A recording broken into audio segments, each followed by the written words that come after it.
আসসালামু আলাইকুম, সবাইকে স্বাগতম। আইসিটি বিষয়ের আমরা যখন বাইনারি যোগ করি তখন যদি লক্ষ্য করি, যেমন একটা পয়েন্টযুক্ত সংখ্যা আর একটা পয়েন্ট ছাড়া পূর্ণ সংখ্যা, তো এই দুটো যোগ করব কিভাবে। তো আমরা প্রথমটা লিখেছি উপরে, সাজানোর সময় একটু খেয়াল রাখতে হবে। সাজানোর সময় যদি সঠিক হয় অঙ্ক করা সঠিক হবে। প্রথমটা উপরে লিখলাম, আর এইটার নিচে 110 এই যে বামে লিখব। এখন এখানে একটি বিষয় আছে, এই পয়েন্টের বাম দিকে 4টা 1 পূর্ণ সংখ্যা, তাই পয়েন্টের বাম দিকে এগুলো লিখেছি। আর এখানে 110 এটা কিন্তু পয়েন্ট ছাড়া পূর্ণ সংখ্যা, তা এটা এই পয়েন্টের নিচে পয়েন্ট দিয়ে বাম দিকে লিখব। এবার ডান দিকে যে ফাঁকা স্থান, ইচ্ছে করলে যে পয়েন্টের নিচে পয়েন্ট লিখে ডান দিকে আমরা এখানে 4টা শূন্য নিয়ে নিতে পারি। আমি আবারও বলছি, লক্ষ্য করি, একটা পূর্ণ সংখ্যা পয়েন্ট ছাড়া আর একটা পয়েন্টযুক্ত সংখ্যা। তো পয়েন্টযুক্ত সংখ্যায় পয়েন্টের পরে 4টা বিট আছে, সেজন্য পয়েন্টের নিচে পয়েন্ট লিখে এখানে 4টা শূন্য নিয়ে নিলাম, যাতে এখন আমরা সহজেই যোগ করতে পারি। যোগ করি, 1 আর 0 যোগ করে 1, হাতে কোনো সংখ্যা নাই। 0 আর 0 যোগ করে 0, 1 আর 0 যোগ করে 1, 1 আর 0 যোগ করে 1, এই পর্যন্ত হাতে কোনো সংখ্যা নাই, তাই না? পয়েন্টের নিচে পয়েন্ট দিব, আবার এইখানে 1 আর 0 যোগ করে 1, হাতে কোনো সংখ্যা নাই। 1 আর 1 যোগ করে বাইনারিতে 10, 10-এর 0, হাতে থাকে 1। হাতের 1 আর এই দুইটা 1, 3টা 1 যোগ করে 11-এর 1, হাতে থাকে 1। হাতের 1 আর এই 1 যোগ করে 10, 10-এর 0, হাতে 1 থাকে, 1 বাম দিকে লিখে দিব।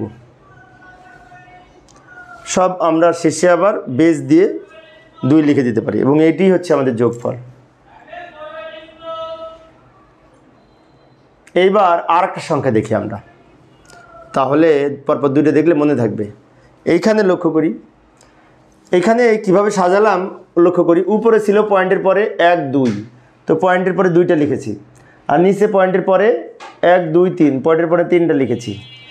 এইখানে আমরা আর একটা শূন্য দিয়ে নিব, দিয়ে সমান সমান করে নিব। লক্ষ্য করি, এবার পয়েন্টের নিচে পয়েন্ট লিখব, পয়েন্টের বাম পাশে যেটা আছে লিখেছি। আবার পয়েন্টের পরে এখানে 1 2টা সংখ্যা ছিল, 2টা সংখ্যা লেখার পরে নিচে যেহেতু পয়েন্টের পরে 3টা বিট, তাই উপরে আর একটা শূন্য দিয়ে সমান সমান করে নিলাম। এবার যোগ করব, 1 আর 0 যোগ করে 1, হাতে কোনো সংখ্যা নাই, তাই না? 1 আর 1 যোগ করে 10, 10-এর 0, হাতে থাকে 1। হাতের 1 আর এই 1 যোগ করে আবার 10, 10-এর 0, হাতে থাকে 1। ওই 1 এখানে পয়েন্ট দিয়ে বাম দিকের এই 1-এর সাথে যোগ হবে। এই যে হাতের 1 আছে আর এই 1 যোগ করে 10, 10-এর 0, হাতে থাকে 1। হাতের 1 আর এই 1 যোগ করে 10, 10-এর 0, হাতে থাকে 1। হাতের 1 আর এই 2টা 1, 3টা 1, 3টা 1 যোগ করে 11, 3টা 1 যোগ করে 11, 11-এর 1, হাতে থাকে 1। হাতের 1 আর এই 1 যোগ করে 10, 10-এর 0, হাতে থাকে 1, সেই 1 বাম দিকে লিখে দিব। এটা হচ্ছে যোগফল। আমি আরেকবার বলছি, লক্ষ্য করি, 0 আর 1 যোগ করে 1, 1 আর 1 যোগ করে 10, 10-এর 0, হাতে থাকে 1। হাতের 1 আর এই 1 যোগ করে আবার 10, 10-এর 0, হাতে থাকে 1। হাতের 1 আর এই 1 যোগ করে 10, 10-এর 0, হাতে থাকে 1।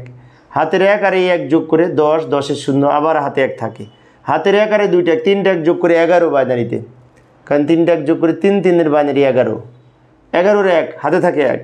হাতের 1 আর এই 1 যোগ করে 10। এইভাবে আমরা বাইনারি সংখ্যা যোগ করতে পারি।